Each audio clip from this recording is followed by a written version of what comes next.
Dzisiaj wstęp będzie bardzo krótki.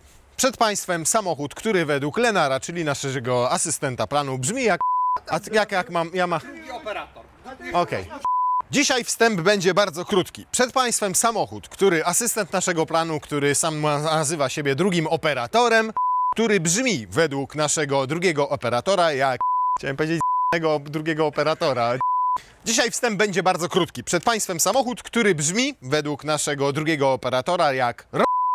Kosiarka. Porsche 911 GT3 z pakietem Weissach.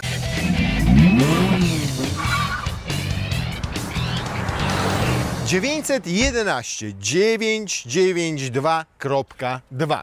Przeszło facelifting w zeszłym roku. Przy okazji wprowadzono na przykład nowego GTS-a, takiego już z hybrydą, można powiedzieć. No i poczyniono też pewne zmiany przy okazji także w GT3. Jakie? Jak spojrzymy na przód samochodu, to przede wszystkim przemodelowano mu przedni zderzak, zintegrowano w lampach absolutnie wszystkie światła, więc stąd zniknęły nam takie łezki. To pozwoliło powiększyć obszar chłodzenia tutaj z przodu. Odejdź. Zderzak jest też przez to bardziej minimalistyczny, bardziej czysty w swojej formie. Zmodyfikowano również nieco maskę. Nadal mamy tutaj wyloty powietrza, ponieważ kiedy ono nam tutaj wpada, to tutaj nam wypada. To ma poprawiać i chłodzenie, i poprawiać nam aerodynamikę przodu. Zmodyfikowano także ten przedni splitter.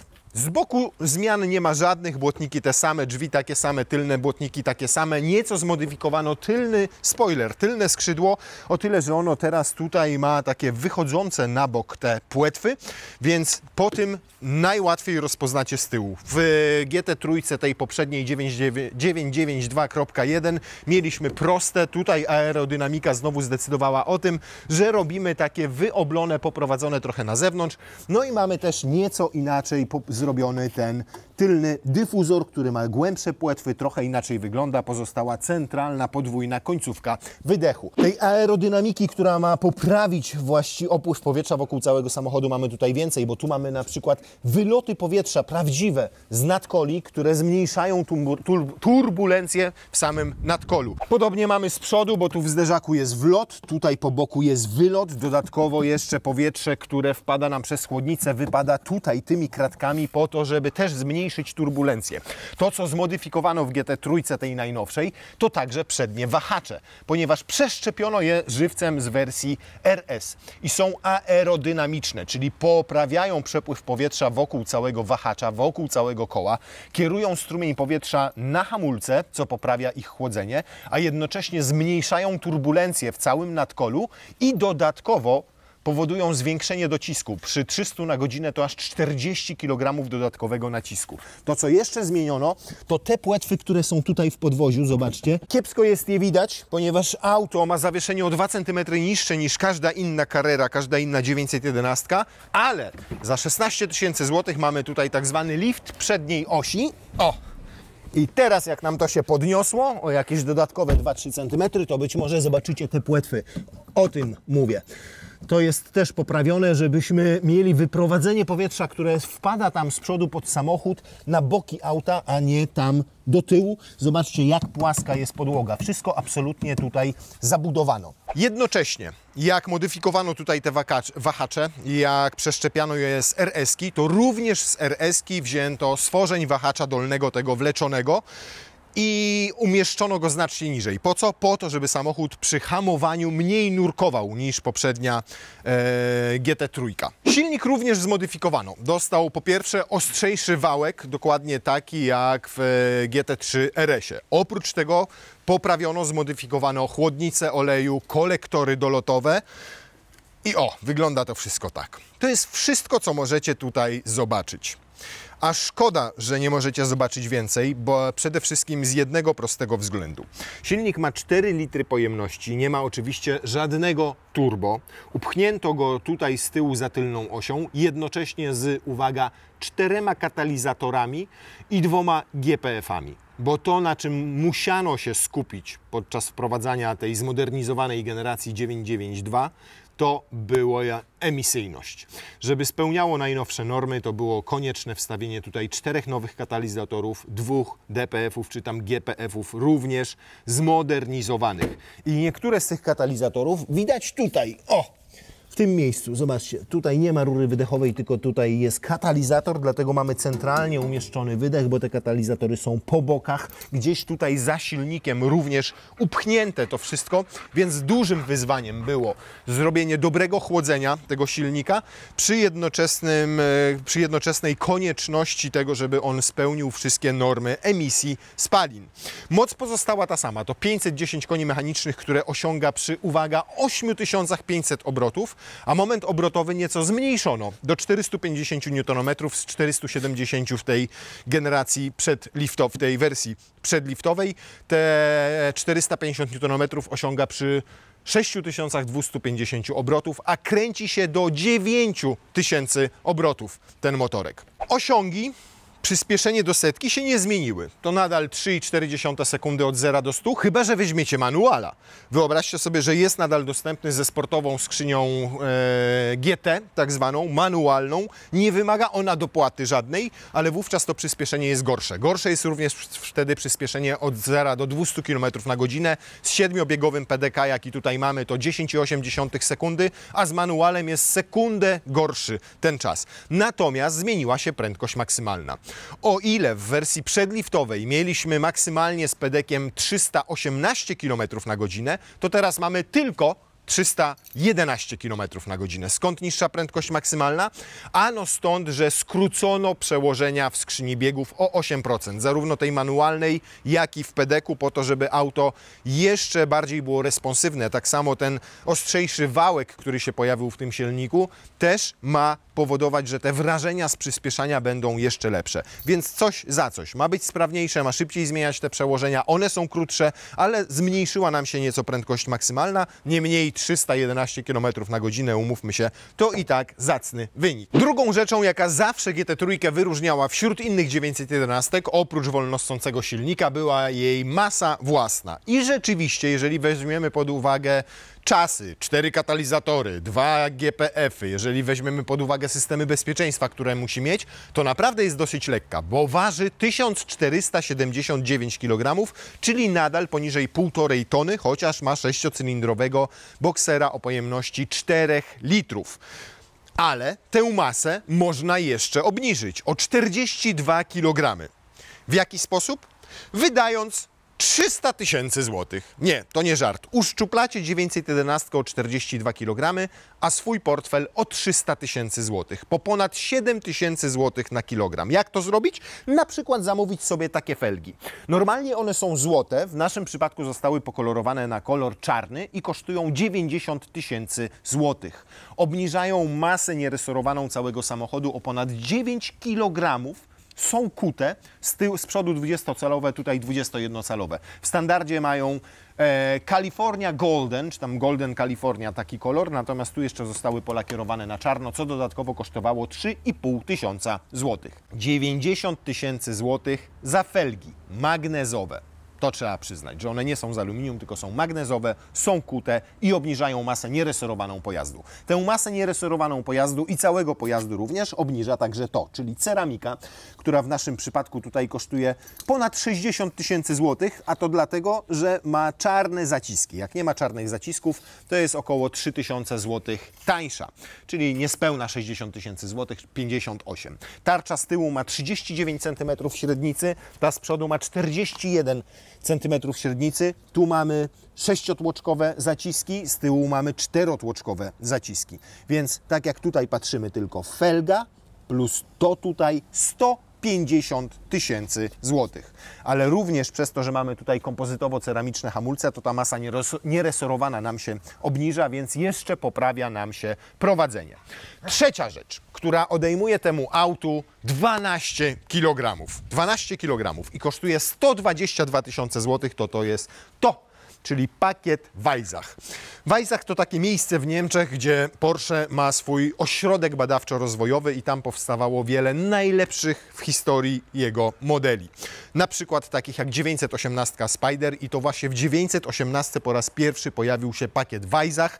Jednocześnie jest on tutaj nitką toru oznaczony ten pakiet. To jest tor testowy Porsche właśnie w miejscowości Weissach. Co nam daje ten pakiet? Ten pakiet daje nam przede wszystkim CFRP. Carbon Fiber Reinforced Polymer, czyli wiele elementów samochodu wykonane ze specjalnych polimerów, specjalnych kompozytów wzmocnionych włóknem węglowym. Ten materiał ma to do siebie, że jest sztywniejszy i bardziej odporny niż na przykład aluminium czy stal, a jednocześnie od nich lżejszy. I z tego CFRP zrobiono tutaj na przykład przednią maskę i nawet jak ją się już podnosi i jak próbuje się ją zamknąć, to już czuć, jak ona leciutko pracuje. O, i to wygląda w ten sposób, czyli mamy tutaj wszystko zrobione z CFRP. Jest lekućka, leciuteńka. Z tego samego materiału zrobiono cały dach. To nie jest stal, to nie jest aluminium, tylko to też jest polimer, czyli kompozyt wzmocniony włóknem węglowym. Z tego samego materiału, choć polakierowanego, tak jak dach i przednia maska, zrobiono tylne skrzydło, natomiast boki tego skrzydła dostały już prawdziwy karbon. I takie karbonowe wstawki, takie karbonowe elementy, to też jest domena pakietu Weissach, bo tutaj mamy to na skrzydle. Skrzydło jest oczywiście regulowane, o czym jeszcze nie mówiłem. Tutaj mamy ten karbon mamy na lusterkach, ten karbon mamy na tych trójkącikach tutaj i ten karbon mamy również w przednim zderzaku na tych elementach po prawej i po lewej stronie i to też jest elementem pakietu tego Weissach, natomiast można te elementy bez tego pakietu sobie również zamówić. Jeszcze jedną rzecz mamy zrobioną z tego CFRP, która jest niewidoczna dla oka. Mianowicie stabilizator i łączniki stabilizatora. Tak, je też dla obniżenia masy samochodu wykonano z Carbon Fiber Reinforced Polymer. I oprócz tych stabilizatorów i łączników stabilizatora jest jeszcze pod spodem specjalna płyta zrobiona też z tego materiału, która dodatkowo usztywnia nam nadwozie. Ale zmiany w związku z tym, że mamy Weissacha, są widoczne również we wnętrzu. W GT3 z pakietem Weissach mamy trochę inne boczki drzwi. Lżejsze oczywiście i to jest nawet słychać, jak w nie popukacie, pomimo tego, że obszyto je obszyto je tutaj w tym miejscu skórą, pomimo tego, że tutaj mają tak zwany race Trex, tak się chyba nazywa ta tkanina, jakiej używa Porsche do wykończenia, to one słychać, że są po prostu lżejsze, mają inny ten panel. Tak samo zobaczcie, nawet tę rączkę wykonaną z karbonu, ona jest bardzo sztywna, przyjemnie leży w dłoni, ale jest taka symboliczna, można powiedzieć, ale bardzo ładnie wygląda. W Weissachu mamy również właśnie tym Race Texem obitą całą deskę rozdzielczą. Tutaj mamy karbonik, tam mamy karbonik i również mamy napis Weissach. Natomiast to, co można też sobie zamówić, ten pakiet Weissach, na przykład z klatką bezpieczeństwa. Proszę bardzo, pokazuję klatkę bezpieczeństwa. Mamy tutaj klatkę bezpieczeństwa, również wykonaną w całości z tego CFRP. Natomiast niestety niesie to za sobą, zobaczcie, pewne skutki tego typu. Tutaj fotel gdzieś ocierał albo coś było pomiędzy fotelem a tą klatką i już klatka jest delikatnie porysowana. Można z klatki sobie zrezygnować, jeżeli nie chcielibyście jej mieć, natomiast wygląda spektakularnie. I nawet powiem Wam, że tutaj przez te otwory można tam nawet włożyć jakąś walizeczkę czy plecaki, więc przetransportować trochę więcej. Ten przedni bagażnik, który widzieliście, mieści 135 litrów. Tutaj Porsche wyliczyło, że jest tych litrów ponad 350 dodatkowo. Niemniej, trudno będzie cokolwiek tam wrzucić, umieścić. Jak nie ma klatki, to oczywiście jest to znacznie łatwiejsze. No i to jeszcze nie wszystko, ponieważ mamy tutaj specjalne fotele. Fotele sportowe, kubełki, które dają oszczędność na masie 7,5 kg, a kosztują ponad 33 000 złotych. W standardzie ich nie ma, natomiast są do tego stopnia bardzo sportowe, że jak widzicie głębokie, wsiada się tutaj trochę jak do lisiej nory albo do pralki tudzież piekarnika. Natomiast mają elektryczną regulację wysokości, nie mają regulacji pochylenia oparcia, ale można sobie to oparcie przynajmniej złożyć, żeby włożyć tam cokolwiek do tyłu. Jak widzicie, z tyłu wykonane z karbonu. Już mówiłem, że 7,5 kg na obu oszczędzamy i jeszcze mają możliwość zainstalowania tutaj pasów 6-punktowych, które mocujemy tam sobie z tyłu i wtedy siedzimy na torze w 6-punktowych pasach i jeszcze mają coś. Zobaczcie, wyjmowaną tę część zagłówka. Jednego i drugiego. Wyjmujecie te dwa zagłówki. Wiecie po co? Tu nawet jest narysowane. Po to, żeby wygodniej Wam się jechało w kasku. Czyli ten kask niejako wchodzi tam głębiej, bo jeżeli mamy zagłówek, no to on lepiej podpiera nam głowę. trzeba przyznać, że zajebiście to wszystko przemyślane. A, nasze fotele są trochę droższe. Wiecie dlaczego? Dlatego, że te czerwone akcenty dodatkowo kosztowały 6000 zł. Więc o ile sam fotel 33, to bierzecie sobie czerwone kropeczki tutaj czerwoną niteczkę i macie prawie 40 000 za 2 fotele, po 20 000 za sztukę. Tak jak ten egzemplarz tutaj widzicie, ze wszystkimi tymi dodatkami, z magnezowymi felgami, z ceramiką, z pakietem Weissach, z lakierem za 22 000 zł kosztuje dokładnie 1 550 000 zł. Jeżeli nie widzicie, to nie wierzycie, to proszę bardzo. Silny, tylko błagam Cię, pokaż ten QR kod, tak, żeby ludzie mogli go odczytać i sobie teraz zeskanować i sobie wejść w konfigurację tego samochodu i zobaczyć, co dokładnie, ile w nim kosztuje, jakie ma dodatki, a jakich dodatków nie ma. A paru nie ma, bo można na przykład sobie kupić taki lakier za 80 parę tysięcy złotych. Można jeszcze do wnętrza zamówić parę elementów, co wyśrubuje nam i wywinduje w zasadzie cenę do bańki 700, może nawet, jak się dobrze postaracie, do bańki 800. No to jest prawdziwa sztuka, wsiadanie w te fotele, bo to nie jest wsiadanie, tylko to jest wpadanie. Zobaczcie, tutaj mam brzeg tego fotela, boczek i normalnie wpadam po prostu. One są tak głębokie, że tutaj podtrzymują mi caluteńkie uda. Ma to oczywiście swoje dobre i złe strony. Fotel genialnie trzyma i generalnie, pomimo tego, że brakuje mu regulacji na przykład oparcia, jest fenomenalnie wygodny. Nawet w dłuższych trasach. Nic Was tu nie boli, jest świetne podparcie ud, tutaj Was idealnie trzyma.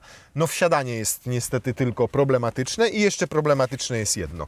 Jak na przykład wsiedliście i się wpięliście, to już ni cholery niczego nie wyciągniecie z kieszeni. Szczególnie tej tutaj prawej, chociaż z lewej też nie będzie to łatwe. Tutaj jest zapinka od pasa bezpieczeństwa. Jak pas jest wstawiony, to po prostu kieszeń macie całkowicie zablokowaną, więc musicie się zatrzymać, dopiero trochę wynurzyć, o, i wtedy możecie sięgnąć do kieszeni. O. Natomiast jak już się rozsiądziecie, jak już się wygodnie umieścicie, umiejscowicie w tym fotelu, to jest fenomenalnie wygodnie. Zobaczcie, on nawet trzyma nie tylko tutaj boczki idealnie, ale on nawet trzyma w tym miejscu, barki podtrzymuje. Zagłówek jest na idealnej pozycji, jak jedziecie bez kasku. Jak sobie to wyjmiecie, to z kaskiem też będzie super. To jest jedno z niewielu sportowych aut, w którym ja naprawdę w kasku też się mieszczę i mam wygodnie, a nie wadzę o jakąkolwiek część. Nie ma tutaj cykorki, więc się głową w tę cykorkę nie uderzycie, czy jedziecie z kaskiem, czy bez kasku. Jeżeli chodzi o formę samego środka, to ja do tego mam pewne zastrzeżenia. Moim zdaniem te nowe 911 straciły pewien swój charakter przez to, jak bardzo je zekranizowano, tak powiedzmy.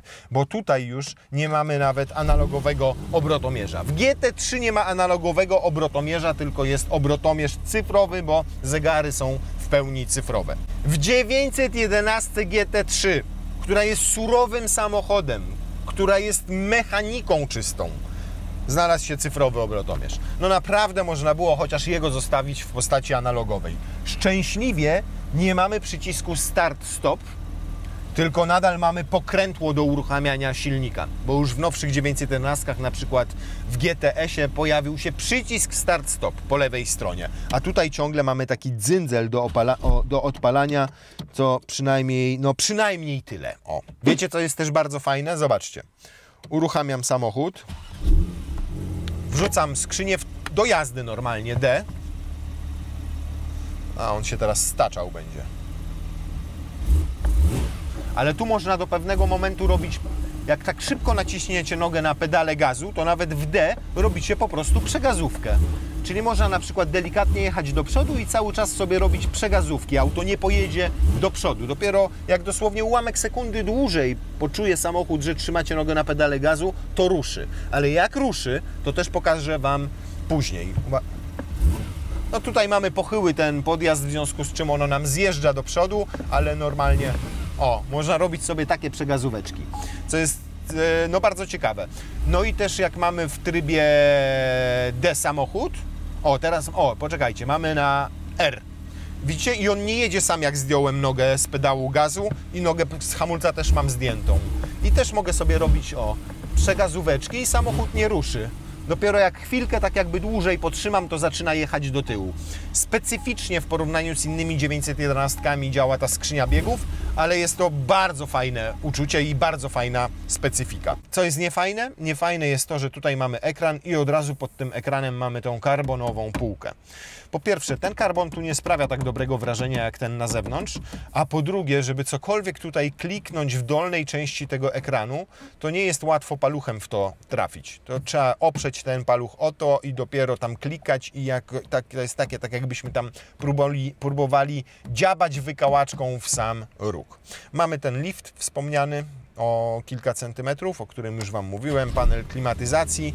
No i też nie do końca, szczerze mówiąc, podoba mi się właśnie to takie piano. To nawet już nie jest szklane, bo kiedyś to było szklane i te przyciski były haptyczne, a tutaj w tym wypadku to już jest po prostu plastik. Plastik, piano. Więc to też mogłoby być fajniejsze, ładniejsze. Szczęśliwie nie mamy dzyndzla, jak w innych 911 do zmiany, do takiego wybieraka do przełożeń, tylko mamy taką gałę, którą trzeba od góry wcisnąć, żebyśmy mogli zmieniać przełożenia. Na samym podłokietniku mamy wytłoczony herb Porsche, a na zagłówkach mamy wyszyty tor w Wajzach i samą nazwę miejscowości. Nikt nie ma chyba wątpliwości co do tego, że GT3 zarówno z RS, jak i bez RS świetnie nadają się do jazdy po torze.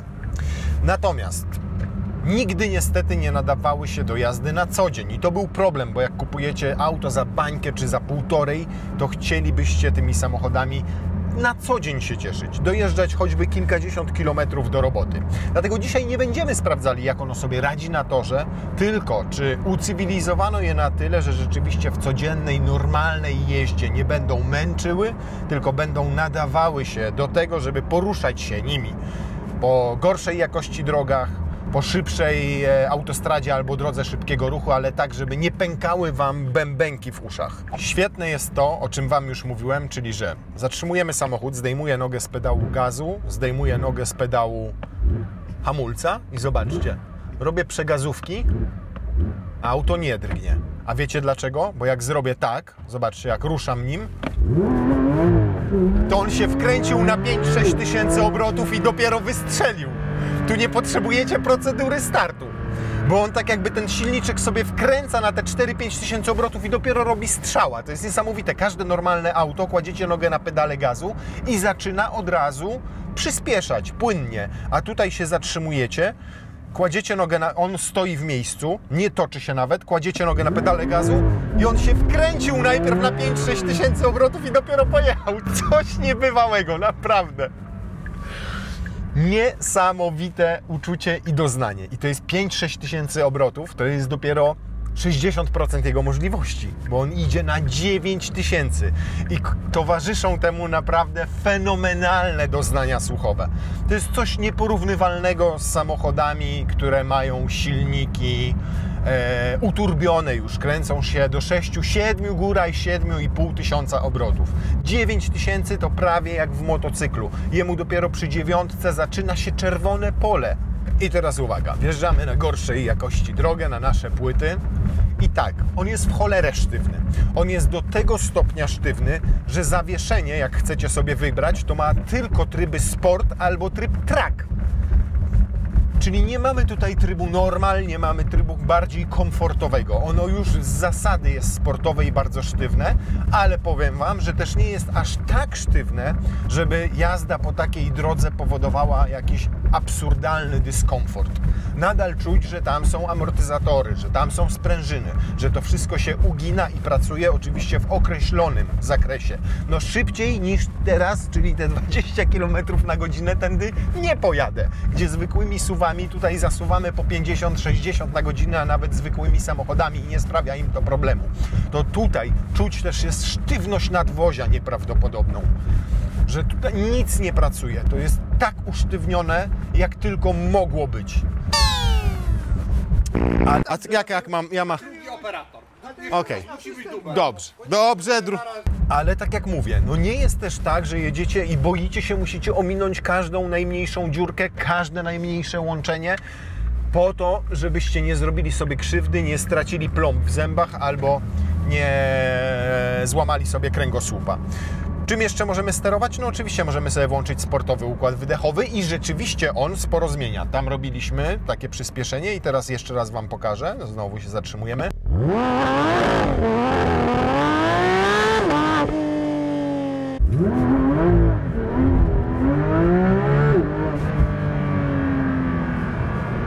I to nie jest głośniczek. Rzeczywiście słychać, że ten dźwięk silnika w trybie sportowego układu wydechowego jest jeszcze wydajniejszy, jeszcze bardziej rasowy, jeszcze bardziej ścina błoto, ale nie jest też tak, że zaczynają Wam krwawić uszy. Zupełnie inaczej niż na przykład w Caymanie 718 GT4 RS, gdzie słyszycie, jak to wszystko chrapie, jak to wszystko dyszy, jak to sapie. I tam naprawdę dźwięk powoduje taki dyskomfort, że potrzebujecie zatyczek do uszu. Tutaj nic takiego nie występuje. Jeżeli chodzi o wszystkie te ustawienia, no to wiadomo, zawieszenie możemy sobie ustawić, możemy tryb jazdy albo sportowy układ wydechowy. Mamy też tutaj pokrętło i to pokrętło daje nam dostęp do 3 trybów jazdy, czyli nawet zastosowano ciśnienie na tor wyścigowy, proszę, w oponach. Więc mamy normal, mamy sport i mamy track. Wszystkie je możemy sobie konfigurować. Jak konfigurować? Już nie z poziomu tutaj tego ekranu, tylko musimy wcisnąć ten przycisk jeszcze raz, tym zaakceptować i tu mamy wszystkie ustawienia. Zawieszenie track, widok, który był track i tak dalej. Jak sobie wrócę i zacznę track ustawiać, to tych ustawień mam jeszcze więcej, bo PDK może też być w trybie sportowym albo w trybie track. Sportowy układ wydechowy, ESC może być wyłączone, a nawet traction control też może być wtedy całkowicie wyłączona. Więc jak sobie wszystko tutaj pozaznaczam, no to ten tryb track jest naprawdę trybem hardkorowym. Możliwości tego silnika i skrzyni biegów są absurdalne. To jest coś niesamowitego i nieprawdopodobnego. Kolejna rzecz to układ kierowniczy. Z tak czułym układem, szczególnie że mamy elektryczne wspomaganie, ja się w samochodzie cywilnym nie spotkałem. Żadnym. Takim, który rejestrację ma z przodu i z tyłu. To jest coś niebywałego. Mucha by tutaj usiadła i auto momentalnie zmieniłoby kierunek jazdy. Ale jednocześnie nie jest, broń Boże, tak, że ten układ jest nadwrażliwy do tego stopnia, że zrobicie ruch kierownicą i spowoduje to jakieś problemy. Po pierwsze, po prostu sztywność nadwozia i to, jak ono się prowadzi, to jest coś niesamowitego. Można sobie boczki tutaj poobijać. Ja nie wiem, próbę łosia ten samochód to przejdzie chyba przy 180 na godzinę. Natomiast jak delikatnie ruszacie tą kierownicą, to on jest bardzo płynny, nie jest nadwrażliwy, nie jest nadpobudliwy, nie powoduje, że tracicie kontrolę nad samochodem. Przeciwnie, wy doskonale wiecie w każdej sekundzie, co dzieje się z przednimi i z tylnymi kołami. To jest takie naprawdę fajne połączenie doznań z samochodu wyścigowego, jednocześnie zapewniające względny i całkiem przyzwoity komfort i spokój jazdy na co dzień. Ale wierzcie mi, jak pierwszy raz wsiadacie do tego auta i naciskacie gaz, to kurna do 50 na godzinę i więcej nie, bo po prostu sam dźwięk tego silnika, zobaczcie, na pierwszym biegu do około 75 na godzinę. Chyba mam kryzys wieku średniego, bo przysięgam, że jak testowaliśmy ostatnio GT3 RS, tutaj możecie sobie kliknąć i obejrzeć ten test, to żółte, to powiedziałem, no nie, świetne auto na tor, ale na co dzień nie chciałbym nim jeździć.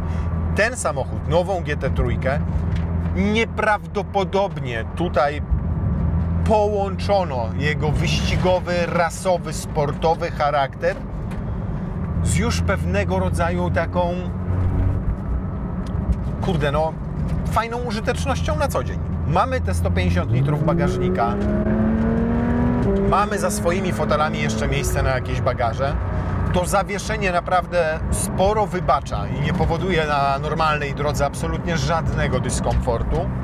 Jedyne co, nawet trudno powiedzieć, żeby przeszkadzało, bo nie można w tego rodzaju samochodzie tak powiedzieć, to jest głośność w środku. Zobaczcie, jedziemy 90 na godzinę na 7 biegu. Ja muszę podnosić głos.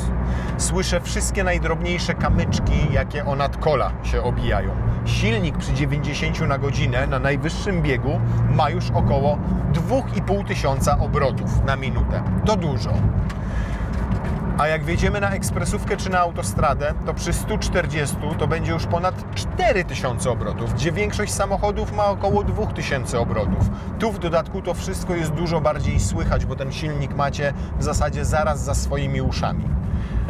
Ale absolutnie wszystko to czyni ten samochód po prostu wyjątkowym. Każde rondo w tym aucie, każdy zakręt to jest po prostu doznanie. Nie znam drugiego samochodu z tylnym napędem, który miałby tyle gripu, tyle przyczepności, który prowadziłby się jak po sznurku, który by się nie przechylał. To zawieszenie tak minimalnie się ugina w zakrętach, że czujecie tylko, że fotel was podpiera, ale nie czujecie w ogóle jakiegokolwiek najmniejszego nawet przechyłu. Mamy 120 na godzinę i zobaczcie, przy 120 na godzinę my mamy 3500 obrotów. Przy 140 to już ponad 4000 obrotów. Słychać betonową nawierzchnię, jak na nią wjechaliśmy od razu. Generalnie audio jest tutaj kompletnie niepotrzebne. Mamy tutaj system nagłośnienia Bose i jeszcze nie włączyłem go przez ostatnich kilka dni ani razu, bo tutaj słucha się zupełnie czego innego. Raz, że to audio zda egzamin w momencie, kiedy jeździcie po mieście, ale jak pojedziecie w trasę, no to sorry, ale już nie. Normalne auta mają tutaj w okolicach 70 dB, czasami mniej, 68, najlepsze 66, 67. A tutaj zobaczcie.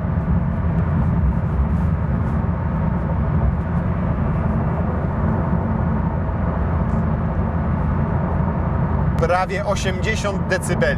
On jest a nawet trzykrotnie głośniejszy w takim ogólnym odbiorze niż standardowe, normalne samochody mogące tutaj pojechać 120 na godzinę. Takie cywilne, po prostu rodzinne auta.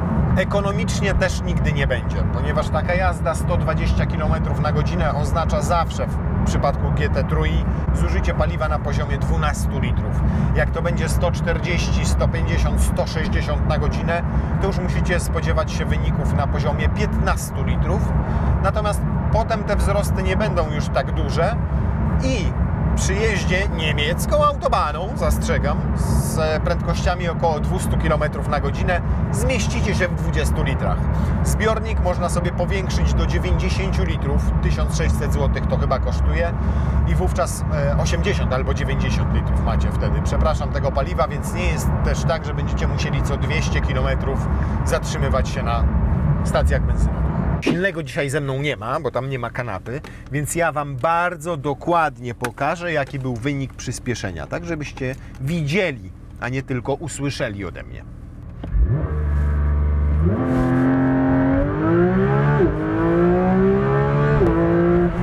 Ja pierdzielę.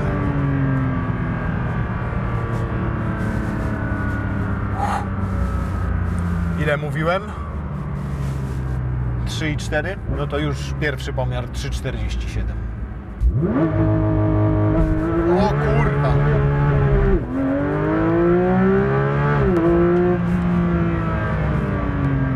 Wow! No teraz znacznie gorszy był ten wynik. No 4,10. Ale był gorszy, bo on zaczął, widzieliście jak mielić kołami? Wciągnął go na wysokie obroty i dopiero bum, wystartował.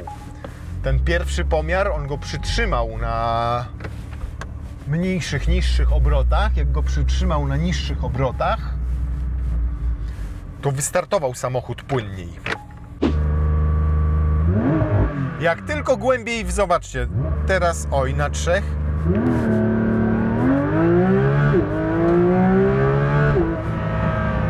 Ja pierdzielę. No to jest piękne w samochodach sportowych, takich jak ten. 3,7 teraz. Że ich trzeba się nauczyć. Ich trzeba się po prostu nauczyć. I to jest naprawdę cudowne i wspaniałe.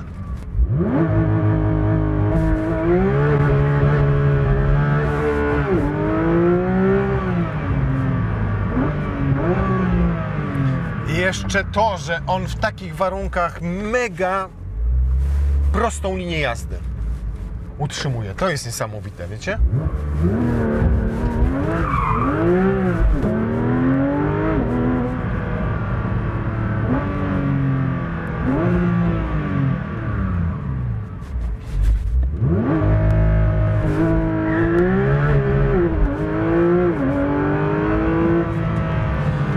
Samo przyspieszanie tym autem to jest jedna wielka frajda.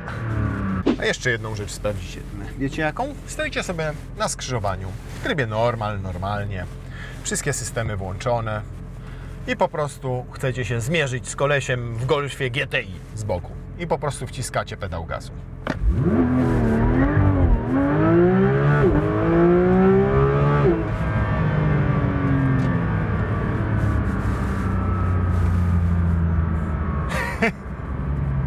I nadal jesteście poniżej 4 sekund. 3,88. Fenomenalny wóz torowy, bez dwóch zdań. GT3 zawsze była takim autem, zawsze była samochodem, który ma rejestrację z przodu i z tyłu i można nią jeździć po drogach publicznych, ale głównie służyła do dojazdu na tor i była autem wyścigowym do jazdy po tym torze. I tu jest dokładnie to samo. Ten samochód naprawdę, to nie wy wyciśniecie z niego 7 poty. Na początku to on z was będzie te 7 poty wyciskał, bo jego trzeba się nauczyć, bo tak jak powiedziałem, ten samochód się odbiera całym ciałem. Wyczujecie się zżyci w tym aucie z maszyną, z jego silnikiem, z jego zawieszeniem, układem kierowniczym, skrzynią biegów. I poznajecie go i doświadczacie absolutnie wszystkimi swoimi zmysłami. I to jest w nim przepiękne. Czy jest dobrym autem daily? Nie no, zdecydowanie 911 pokroju GTS, Turbo, czy nawet zwykła Carrera i Carrera S są dużo lepszymi samochodami daily. Natomiast zdecydowanie tą GT3, najnowszą, przyjemniej się na co dzień jeździ niż poprzednimi. Osiągnięto bardzo dobry kompromis pomiędzy absurdalnymi wręcz osiągami i wrażeniami z jazdy sportowej, a komfortem. Jedyne co dokucza, to dokucza wysoki hałas podczas jazdy ekspresówką, czy drogą, czy autostradą. I to faktycznie trzeba uczciwie przyznać. Tu jest 3-krotnie głośniej, a na pewno 2-krotnie głośniej niż w zwykłej Carrerze, czy w Turbo, czy w GTS-ie. W związku z czym ja wiem, że niektórzy uwielbiają ten dźwięk i tego słuchać. I przyznaję, że fajnie się to robi w pierwszym dniu, w pierwszym tygodniu, może nawet w pierwszym miesiącu, albo kiedy robimy to sporadycznie. Ale jeżeli codziennie będziecie chcieli takim samochodem dojeżdżać, na przykład tak jak ja z Grodziska do Warszawy, to w nim w ogóle nie odpoczniecie. To on was po prostu umęczy. To nie będzie fajne daily. Natomiast jeżeli chodzi o zawieszenie, jeżeli chodzi o to, jeżeli chodzi o prowadzenie, jeżeli chodzi o działanie skrzyni biegów, jeżeli chodzi o wygodę foteli nawet w dłuższych trasach, to wszystko się tutaj zgadza. Zajebisty wóz. Jeden z ostatnich takich samochodów, bo już żadna inna marka nie produkuje aut, które tak potrafią podnieść adrenalinę, dostarczyć tyle endorfin, tyle uśmiechu, tyle radości, a przede wszystkim dać wam poczucie obcowania z absolutnie wyjątkowym poziomem motoryzacji. Szacun dla inżynierów Porsche za to, jak doskonały i perfekcyjny wóz zrobili. Wóz wyścigowy, już nawet nie sportowy.